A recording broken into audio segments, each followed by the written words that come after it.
嗨，大家好，我是坦平叔。今天是2025年2月5号，这一期啊，咱们聊一聊县城婆罗门呐。每年春节之后啊，关于县域经济、关于县城的物价、关于县城里面的发生的事情，都会成为一个话题。那些从县城、从老家回到北上广、回到一线城市这些牛马，他们啊，在这个上班之余啊，就开始谈论在县城里面目睹的一切，为县城的这个房价、物价、消费所惊叹了，为县城婆罗门他们这种纸醉金迷啊感到这个震惊。似乎啊，他们没有受到什么经济低迷、什么房地产低迷影响。大家可以看一段视频啊。一个春节让城市牛马见识到了县城的魔幻物价。当城市中产还在为各种贷款鞭策的时候，县城豪门已经默默扛起了消费大旗。你别看小县城平均收入虽然不高，但是它消费高啊。大年30，我妈指着家里那条平平无奇的鲳鱼对我说，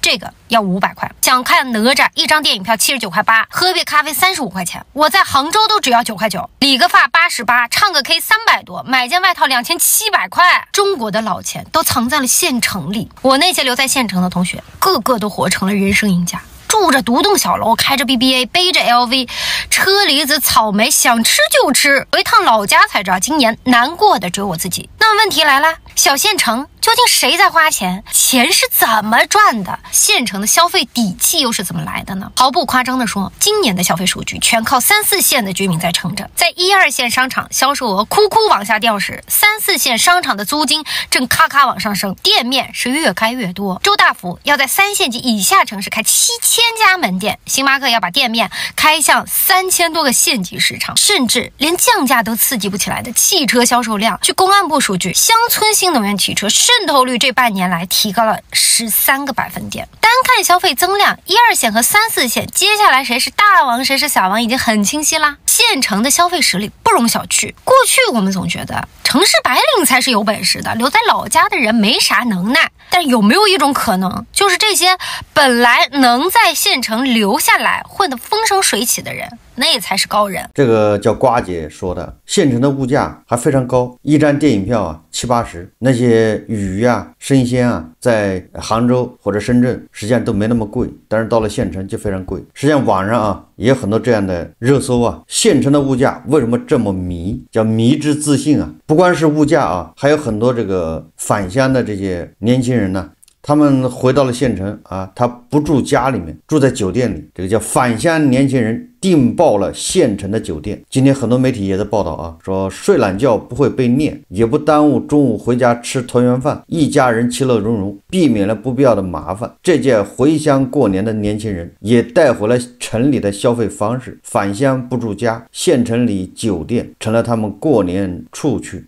数据显示啊，说今年春节县城酒店预订量同比增长40%，这个增幅不小啊，增长40%啊。从客源来看，年龄在25到35岁的旅客占县城酒店预订的40%以上。不止县城里的高星级酒店被订爆，大数据显示，今年春节期间，高星级酒店整体预订量同比去年春节增长近40%，占比也反超连锁和低薪酒店。从预订酒店的客源地来看，广东、浙江、四川居民是前3名啊，爱住酒店的爱玩客。这个是媒体的报道，但是同时啊，也有很多地方反映呢，很多县城啊，物价并没有什么变化，依然像往常一样，电影票还是20多或者40，一杯奶茶还是9块9，对吧？这种现象啊，在中国大地上并存。实际上这个现象很好解释啊，为什么呢？所有这个春节期间啊，价格波动比较大的地方，都是人口外流的地区，这个大省或者大县，也就是这个县里面人啊，主要是外出务工的为主的，那么到了春节期间，它的价格一定会贵。而这个地方县城，它的人口流动性没那么大，就是没有人外出务工，甚至啊都是别人到他这儿务工。春节期间，这个地方的人呢，都回流到自己的老家。说简单一点，就是人往哪儿流动，哪儿的价格就涨。这个非常简单的市场经济学原理啊，因为你那个地方本来啊，它的接待能力就那么大，很多县城啊，一年就做这2个月的生意，这是旺季，主要是接待返乡的这些牛马打工仔。那么他没有那么大的冗余啊，所以到了春节期间就物以稀为贵。一个县城的电影院恐怕也就2家，家。那返乡务工的这些牛马，北漂的、沪漂的都回家过年，难免要看场电影，对吧？这个需求就多了，那电影票它自然不会便宜，它不仅不便宜还涨价，这很正常。餐馆也是啊，奶茶店都一样，因为这个春节期间短暂的啊这么10来天里面，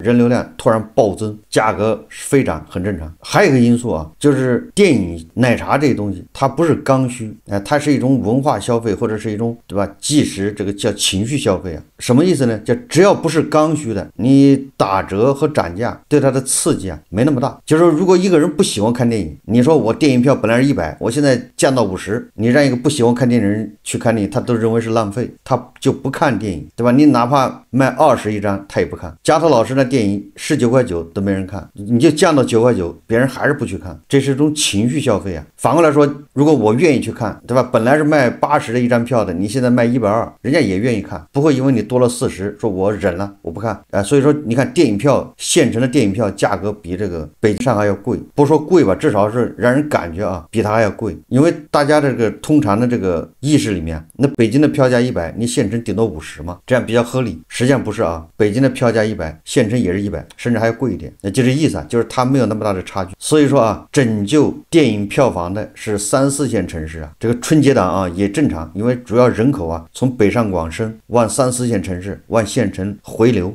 这是我们刚才说的啊，就是为什么有的县城这个服务的商品价格没有波动，还是正常。江浙沪、长三角地带的那些县城，它的价格是不会涨的，跟平常是一样，甚至还要降价，因为它的设计的这个容量是非常大的。结果到了春节期间，人都全跑了，回老家了，对吧？电影院也没人，餐馆也没人，商场也没有人，这个是长三角、珠三角春节期间的一个现状啊。这些人回了自己的老家，那老家的物价就涨啊。这是一类啊，跟情绪、跟即时消费、跟刚需有关的。你比如餐馆也是的，那你回家了，你总得吃饭啊，约着朋友或者亲戚，难免在饭店里订一桌或者2桌，对吧？这个饭店的接待能力是有限的，它马上就会涨价，酒店就会爆满，这个是刚需。还有一种商品呢，县城里它一直就是这个价格，一点都不便宜。你比如说汽车，你比如说服装，很多品牌服装啊，都已经在1线、2线城市拆店了，都撤了。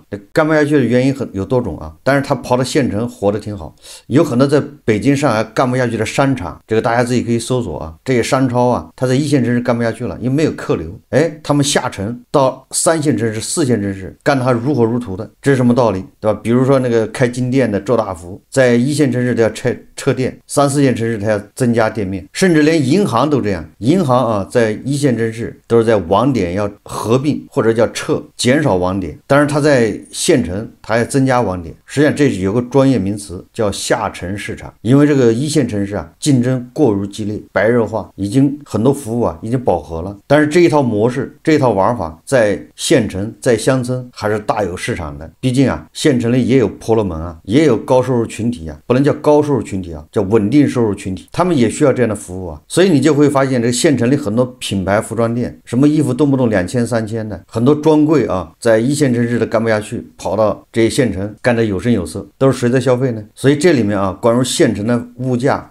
春节期间会暴涨啊，有的县城的物价一直是平稳，就是这个道理啊，跟人流有关系。关于这个现在啊一种动向，就是年轻人回老家之后啊，不跟爸妈一块住酒店，我觉得这个也很正常啊，因为现在的人呢越来越独立，有的孩子啊他是这个农村的，但实际上他没在农村待1天，对吧？他出生就在杭州，就在深圳或者在上海，他虽然没有那儿的户口，但是他就是在上海出生的，从小就在上海长，他春节没有办法啊回到老家，你说他怎么住老家的房子？老家的条件肯定比城市要差呀，对吧？这是条件啊，不管从卫生还是从这个习惯上，那都没有办法跟城市，所以这些新一代啊适应不了，他也不想去适应。第二个呢，对吧？这些新一代是捧着手机长大的，一时一刻都离不开手机啊，睡觉都要拿着手机玩游戏，对吧？他跟这爷爷奶奶、什么叔叔阿姨也聊不到一块去，本身恐怕1年见不了几面，非常生分呢，就是不是特别熟，对吧？玩游戏是他最好的这个度假方式，所以找个酒店一住，对吧？享受到几点比较自由啊，到了吃饭的点过去看一趟，吃个饭，然后接着自己去玩。我想啊，以后这种现象会越来越多，很多年轻人呢，除了吃饭的时候下个床或者下炕，其他时间都是躺在床上或者躺在炕上玩手机。他们一方面啊不愿意交往，一方面呢也没什么交往的，主要是没有共同语言呢。实际上啊，大家如果细心一点，不难发现今年的这个县城的春节应该比往年啊已经淡了很多了。我们要穿过现象看本质。10多年前啊，回县城过年，你基本上都订不到酒店，都已经不是涨价的事。很多餐馆是排长队啊，稍微有点规模的餐厅，那根本就忙不过来，连那些街角啊，平时没人光顾的那些什么小茶馆、小咖啡厅啊，或者小奶茶店都是爆满，对吧？你想找个地方跟人说话，你都根本是找不到。整个县城被那些返乡的人占据，大家花钱不计其数，就仿佛人人都发了大财，连这个宾馆都订满了。大家啊，喝的酒啊都是1000以上的，甚至茅台，抽的烟都是中华啊。见面人跟人之间啊，不管你是干什么的，发烟都是发中华，这个大家恐怕还记得，历历在目啊。但是今年这个春节就低调多了，这个各个酒店门口排长队的已经很少了，大家也不再发中华了啊，平时抽什么烟就发什么烟，喝的酒啊也不再是茅台了，都在喝口粮酒啊。我还发现一个现象，现在4、5线城市包括农村已经流行自酿酒，就自己酿酒，不讲究的人呢，自己酿酒啊，就是那个头曲什么后面的都留上啊，但就是他算的成本，大概纯粮酒10块钱一瓶，就是成本啊10块钱一斤，这是纯粮酒啊。如果你是讲究一点的，把那个前面的去掉，后面的也去掉，只留中间的部分啊，这样降低呢里面的这个甲醛的含量，这种酒大概20块钱成本，纯粮酒现在都在流行这个，人家自己酿酒，你从这个你能看出这个白酒这个行业啊，它能好得了吗？自己酿酒现在设备也不贵，技术也比较简单，对吧？自己买高粱或者买什么其他的啊原料，一人酿酒，身边的亲戚朋友都可以买，价格不贵啊。你看这是酒啊，当然有的人干脆啊就说自己身体不好，烟啊酒啊都戒了，直接就不喝也不抽啊。这是现在农村的还有这个县城消费这个现状。以往啊，在这个县城的那个酒店啊，那大厅里面，它同时会好多桌啊，好几拨人啊在里面喝酒，因为包间有限呢，你想订包间早就没了，你能抢着一个大厅里面大桌子就不错了，就火到这种程度。然后大家你看看啊，那桌子上摆着茅台很正常，现在没有了。往年啊，我去那个买礼花，那个品种非常多，各种烟花啊，小孩玩的还有大人玩的。但是现在就是今年啊，我发现他那个烟花店里面只摆几种，都是刚需啊，就是一种是那个1万响的或者是多少响的那个大鞭呢，因为那玩意儿你家家户户都得放。我们那是除夕晚上，然后初一开门都要放这种大的鞭，然后还有那种礼花，这个就相当于刚需，所以一般的这个店都卖。剩下的其他的这种小的礼花或者玩的这种品种非常少，即便有的啊品种多一点，我一摸啊上面都是灰，很有可能是去年没卖掉的，对吧？或者是没有卖，就是存货没卖掉的拿出来卖。今年啊放烟花的也少多了。说来说去啊，靠返乡务工人员撑起来这个春节期间的消费啊，有时候返乡人员，对吧？务工人员这个口袋没有以前那么鼓了，大家越来越务实啊，所以这个靠返乡人员撑起了这个春节的消费市场，就成色没有那么足了。那靠本地的人消费呢，这个大家也清楚啊，这个县城本地的消费主力军呢，就是咱们经常说的婆罗门，县城婆罗门，对吧？他们撑起了县城的房价，县城的物价，他们撑起了这个县城的高端的市场。不要小看县城婆罗门啊，这是个庞大的群体啊，一个县城多的有10来万人呢，就是县城啊。这10来万人里面，首先是公务员，或者叫有编制，或者就是笼统的说叫吃财政饭的。如果夫妻俩都是吃财政饭的，那你想想，他们生活非常安逸，有保障，你也别管他工资多少，总之他里里外外灰色收入加一起，那还是足够能吓你一跳的。他压力也不大，也不卷，因为在县城里面卷也没用，非常轻松。这样的人每个县城你还不得有个2、3千呢？这就是公务员呢，有编制啊。如果是父母还是公务员，有退休金，那这个4口之家啊，再加上孩子，那这个家庭就妥妥的是县城里面的有钱人，富裕家庭。他的钱绝对的资产和存款不一定多啊，就是我们不能老是说人家都是贪官，那个贪官是一部分，就这些人他恐怕手上资产也不多，但是人家这个现金流多啊，对吧？你想4个人每个月固定的有那么多钱进来，还有一些灰色收入，对吧？现在不是拼资产的时候，现在是拼现金流。你资产再多，你没有现金流，你也是坐吃山空，而且你资产也没办法变现，你还很容易破产，对吧？现在是拼现金流啊。你说一家4口在体制内，那什么概念？县城里面就很多这样的家庭，所以他们就过着优越的生活。所以啊，他们买个包，对吧？买个衣服，买个好点的车，那也是正常需求啊，不在话下。第二种什么人呢？第二种就是那些搞工程的包工头，对吧？县城里充斥着这种人呢，他们都是通过曲里拐弯的关系，把县里面的各种大大小小的工程搞到手上。虽然这些工程啊都有招投标啊，都根据国家相关规定，都是招标投标的，但是道高一尺，魔高一丈嘛，对吧？人家总能有办法啊，绕过这些条条框框，把这工程拿到手，对吧？一个工程吃下来赚个80万那是小意思啊，对吧？修个广场，搞个绿化，掏个下水道，这都是小活啊，对吧？大的活恐怕到不了县里，重大工程恐怕在省里面或者在地区里面，但是县里面这些活也够他们吃了。第三种是什么人呢？就是长期在县城里面经商的，对吧？他有种种资源，跟这个局的局长，跟那个科的科长啊，七大姑八大姨都认识，开个粮油店，往机关食堂送粮油，往学校里面送这个学生餐，这些活不得有人干吗？你去开个店，你就要赔钱，但是他开个店他就能赚钱，为什么？一有政府补贴，那他总能拿到补贴；第二个，他总能拿到这个便宜的店面或者便宜的商场，你去你就租不着，对吧？有的大楼啊，有的商场是国有的，租给你是1万块钱一个月，那租给他只是4000，对吧？他总能搞到莫名其妙的这个业务，对吧？给这个公务员队伍啊定制一批服装，对吧？像这些活你就接不着。也就是说啊，这些人都有盘根错节的关系，在那儿经商10多年，他做生意1年能赚点钱，你去做就是赔钱。这就是人脉广了。这些人是撑起县城日常消费的主力军呐，撑起县城的房价的主力军。如果你理解不了，你可以看个鹤岗就知道了。还有一种名词叫公务员经济，指的就是这些县城，他们一切是围绕公务员来服务的。为什么呢？因为公务员有稳定收入，公务员的稳定收入来自哪里呢？来自于转移支付。就这么朴素，就这么简单。至于这个返乡打工人呢，返乡民工，返乡这个牛马，那只是在春节期间热闹一下，刺激一下春节期间的消费。当然了，如果能忽悠他们利用春节期间买套房，那也是不错的，那这不消费更多吗？但是无论是公务员经济还是返乡潮啊，这个短暂的这个经济，实际上它都是在枯竭状态，就是它没有活水，它没有真正意义上的外来的消费啊，没有真正的外部的资金进来，它的那些工程基本上没有收益啊，纯粹是在花钱，对吧？修个广场，修个剧院，它上哪儿赚钱去啊？把政府大楼再盖一盖，全国啊3000个县城玩法都一样，当然了，长三角、珠三角玩法要高级一点，但是这3000个县城的玩法一个共同点啊，就是想方设法卖地。我在以前节目说过了，作为一个县城卖地怎么卖啊？谁买啊？不要急，有人买单，那就是家长，那就是病人。所以每个县啊，它都紧紧的围绕这个支柱产业，一个是教育，一个医疗来做文章，最终是卖地。所以你就会发现你们家那个县城啊，每个县城总有个好的中学吧，这没毛病啊。有没有省重点，你也有最好的那个高中啊，对吧？他高考的这个本科录取率比较高一点，当地的孩子都愿意上那个高中，那个高中就成了当地的名校。这不就学区房的概念出来了吗？学区房的概念，那就是这个高中本来在这个地方，周边的房子都卖完了，政府也不能把它拆了说重盖，盖高一点。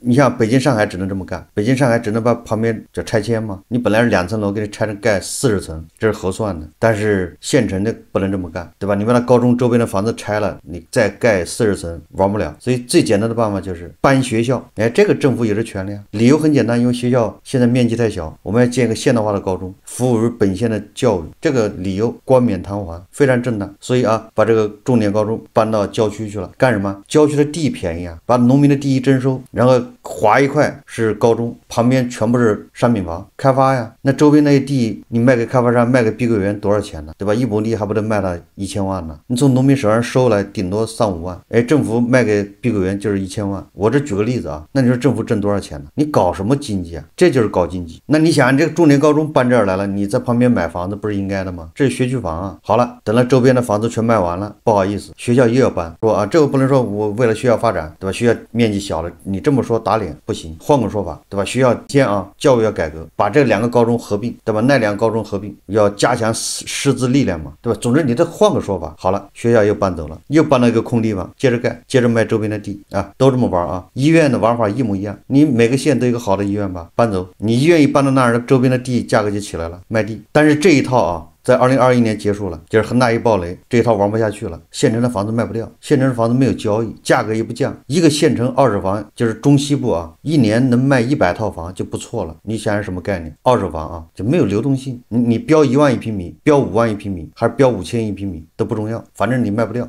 二手房卖不掉，那你只能是纯住，投资是不行的。纯住的话，一个县城哪有那么多人住啊？大家都在外面打工，对不对？所以县城的房子卖不掉了，就冻结。4线、5线城市的房子是冻结状态，所以县城转不下去了，婆罗门经济玩不动了，只能靠工程，对吧？咱们就打报告，说我们这个县城该不该搞个广场，对吧？丰富人民群众的文化生活，要不晚上没地方跳广场舞啊？那这报告一批打上去，上面得同意啊，同意就得拨款呢，或者我自己想办法，我借钱盖，这不就是工程吗？所以借的钱越来越多，而这些钱又还不起，没有任何收益，那怎么办呢？那就化债。你看县城的经济就这么玩，每个县啊，它都有那个城头，这个城头就负责借钱，背后是政府，对吧？城头在前面借钱，借完钱干工程，这钱就进了婆罗门口袋，然后婆罗门口袋刺激当地经济消费，然后就化债。所以你看啊，在房地产现在低迷的情况下，你说靠这个路化债，你能化多远？这是县域经济啊，必然的要衰败。你靠转移支付，你那个钱从哪儿来的呢？都是从长三角、珠三角，对吧？交到北京，然后北京再转移支付到你这些地方，这个钱越来越少，因为长三角、珠三角也不富裕了，人家也缺钱，上海就缺钱，转移支付压力越来越大，要不然不会有化债这事。靠这种还能玩多长时间呢？对吧？你现在回去看看县城，如果还是灯红酒绿，那个就叫醉生梦死啊，寒意啊，已经吹到了县城的门口，那就差临门一脚。实际上有的地方县城已经开始保3征6了，就是保3个月工资，争取发6个月的。长三角、珠三角是转移支付的来源，所以如果长三角、珠三角不行了，转移支付这块那就要大打折扣。然后呢，房地产是各个县城能自己玩的，但是现在房地产是玩不动，你盖了房子卖不掉，现在农民工回去他也不买房了，你再忽悠他买房人不买，为什么？因为现在各个地方城市户口放开了，对吧？你这小孩你虽然是河南人，但是你是在杭州出生的，你完全可以在杭州参加高考一样啊，你为什么非要回郑州参加高考呢？难道河南好考一点吗？所以你在河南的那搞那学区房谁要呢？没人要，就这么简单啊。过去是被逼的，因为我得回老家参加高考，对吧？在父母的打工的地方我参加不了高考，所以父母逼得没办法，只能回老家去买套房。现在这个不存在了，除了北京、上海这户口还有限制，其他地方没有限制了。所以说啊，这种户籍放开，对吧？叠加这个房地产低迷，这个县域的这个炒房子这个一条路是没有办法再恢复了，你已经恢复不了了。那现在剩下的就是化债这一条路，对吧？这地方政府继续搞工程啊，打各种各样的报告，申请各种各样的项目，申请项目就是申请下来钱，就申请下来指标，然后这个指标一到位，